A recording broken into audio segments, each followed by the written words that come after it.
IAS institute నిర్వహిస్తున్న all India scholarship exam pass అవ్వండి. 2 years ఫీజులో 50% మాత్రమే పే చేయండి. మీరు హైదరాబాద్లో ఇష్టంగా తినే ఫుడ్ ఏంటి? ప్రశ్న వేశాను కానీ ఆన్సర్ కూడా నాకు తెలుసు.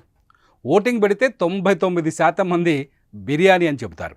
అయితే ఎందుకు అడిగాను అంటే ఈసారి బిర్యానీ తినే ముందు జాగ్రత్త పడతారు అని అడిగాను.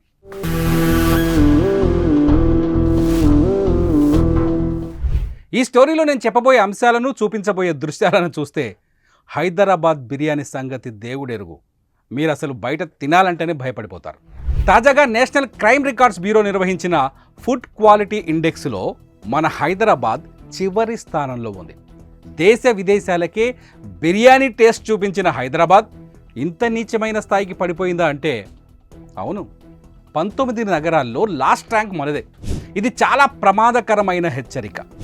మన సిటీలో 62% హోటళ్లలో అచ్చంగా కల్తీ ఆహారమే అమ్ముతున్నారు. అంటే పూర్తిగా విషం.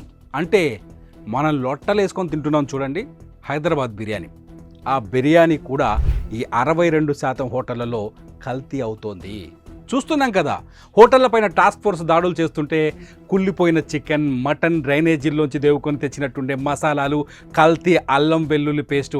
అదో విజువల్ చూస్తేనే మనం ఇంట్లో కూడా వండుకొని తినలేము. వామిటింగ్ వస్తుంది. పర్లేదులే, ఏదో ఓసారి తింటే ఏమవుతుంది అనుకుంటున్నారేమో.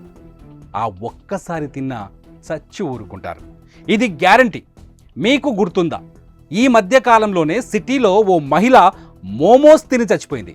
ఓ కుర్రాడు ఫ్రైడ్ రైస్ తిని ప్రాణం విడిచాడు. చనిపోయిన ఈ ఇద్దరు రెగ్యులర్గా బయట ఫుడ్ తినేవాళ్ళు ఏమీ కాదు. నీలాగా నాలాగా ఎప్పుడో ఓసారి మాత్రమే తింటున్నారు, ప్రాణాలు వదిలారు. వీళ్ళిద్దరే కాదు, వరల్డ్ హెల్త్ ఆర్గనైజేషన్ లెక్కల ప్రకారం కేవలం కల్తీ ఫుడ్ వల్ల ఏడాదికి 6 లక్షల మంది చనిపోతున్నారు. 42 లక్షల మంది రకరకాల రోగాల పాలవుతున్నారు. మీరు అదిరిపడే ఓ విజువల్ చూపిస్తాను ఇప్పుడు. అది చూశాక కూడా మీరు బయట హోటల్లోకి వెళ్ళి భోజనం చేశారంటే ఆ భగవంతుడు కూడా మిమ్మల్ని కాపాడలేడు. చూడండి, ఇది నిన్న సికింద్రాబాద్ బోయిన్పల్లిలో టాస్క్ ఫోర్స్ అధికారులు దాడులు చేసి పట్టుకున్న కల్తీ అల్లం వెల్లుల్లి పేస్ట్. 1500 కిలోలు సీజ్ చేశారు. దీని కాస్ట్ మార్కెట్లో అక్షరాల 4,50,000 రూపాయలని టాస్క్ ఫోర్స్ అధికారులు చెబుతున్నారు. వీళ్ళెంత ప్రమాదకరమో తెలుసా? ఈ అల్లం పేస్ట్ని తయారు చేసేందుకు సిట్రిక్ యాసిడ్ వాడుతున్నారు. 40 కిలోల కుళ్ళిన అల్లం వెల్లుల్లి, 55 కిలోల సిట్రిక్ యాసిడ్ని సీజ్ చేశారు. మార్కెట్లో దొరికే అల్లం డబ్బాలన్నీ ఇక్కడి నుంచే తయారవుతున్నాయి. ఆశ్చర్యపోకండి, ఇది నిజం.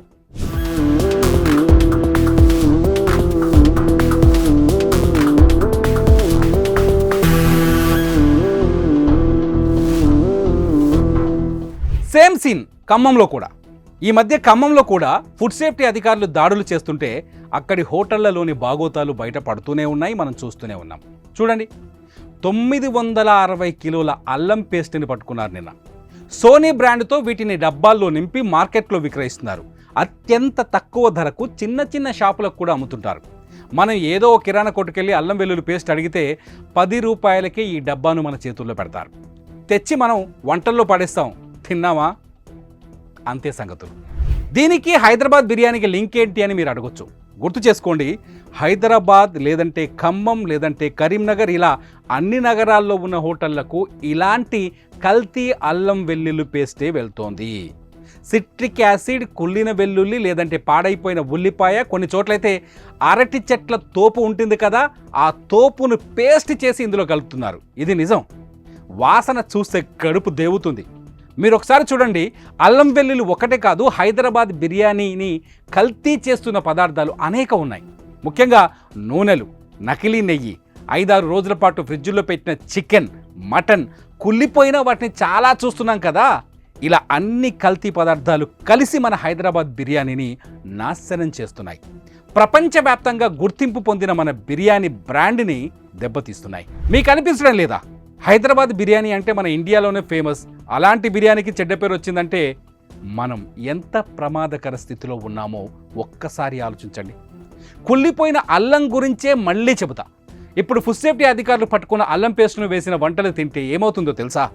చర్మం పైన అలర్జీలు, దద్దుర్లు వస్తాయి, వాంతులు, విరేచనాలు, అనుకోని జ్వరాలు వస్తాయి, లివర్ లేదంటే కిడ్నీలు పాడైపోతాయి. ఎందుకంటే ఇందులో సిట్రిక్ యాసిడ్ లాంటి రసాయనాలు కూడా కలుపుతున్నారు. అజీర్తి సమస్యలు వస్తాయి. ఇదంతా పక్కన పెట్టు, ఇదే ఫుడ్ని ఎక్కువగా తిన్నవారికి క్యాన్సర్ వచ్చే ప్రమాదం ఉంది. అది ప్రాణాలు తీస్తుంది. ఒక అల్లం వెల్లుల్లి పేస్ట్ వల్లే ఇంత ప్రమాదం ఉందంటే ఇక దీనికి క్వాలిటీ లేని నూనెలు, కుళ్ళిన చికెను, పాడైపోయిన మసాలాలు, అపరిశుభ్రమైన వంట సామాగ్రి, ఎలకలు బల్లులు పడిన బిర్యానీ రైస్ ఇవన్నీ తోడైతే ఆలోచించండి ఆ బిర్యానీ ఎలా ఉంటుందో. అది టేస్టీ బిర్యానీ అవుతుందా, లేదంటే మన ప్రాణం తీసే విషం అవుతుందా? అర్థం చేసుకోండి. ఒక్క హైదరాబాదులోనే 62% హోటళ్లలో కల్తీ ఆహారం అమ్ముతున్నారంటే ఇక రోడ్ సైడ్ ఫుడ్ కోర్టుల్లో దొరికే ఆహారం సంగతి ఏంటి చెప్పండి. మన సిటీలో ఎక్కడ పడితే అక్కడ బిర్యానీని అమ్మేస్తారు. ఏది పడితే అది తిన్నారా మీరు చస్తారు, వేరే దారే లేదు. కల్తీ ఆహారం ఇంతలా పెరగడానికి మరో రీజన్ కూడా ఉంది. ఫుడ్ సేఫ్టీ పైన మన ప్రభుత్వాలకు పెద్దగా పట్టింపు లేదు. రెస్టారెంట్లలో ఏం జరుగుతుందో ఒక్కడు కూడా ఆలోచించారు. మీకు తెలుసా, మన హైదరాబాద్లో మొత్తం ఫుడ్ సేఫ్టీ అధికారులు 35 మందికి మించలేరు. వాళ్ళు ఎన్ని హోటళ్ళని తిరుగుతారు, ఎన్ని చోట్ల దాడులు చేస్తారు? ఇప్పుడు చెప్పండి, ఇంట్లో వంట చేసుకుంటారా, లేదంటే బయట తిని కడుపులో మంట పెట్టుకుంటారా? కామెంట్ చేయండి. చూస్తూనే ఉండండి సుమన్ టీవీ.